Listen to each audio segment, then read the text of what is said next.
முருகனின் முழு அருளை பெற வேண்டுமா? அப்ப இந்த 3 விஷயத்தை பண்ணி விடுங்களேன்.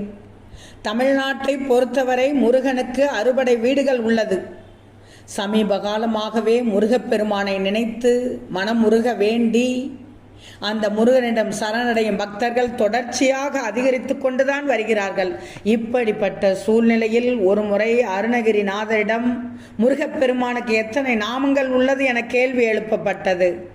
அதற்கு பல கோடி நாமம் படைத்தவர் முருகன் என்றுதான் அவர் பதில் கூறியுள்ளார். அத்தகைய பல கோடி நாமங்களில் எதை சொன்னால் முருகனின் அருளை எளிதாக பெறலாம் என்று குழப்பம் பலருக்கும் இருக்கலாம்.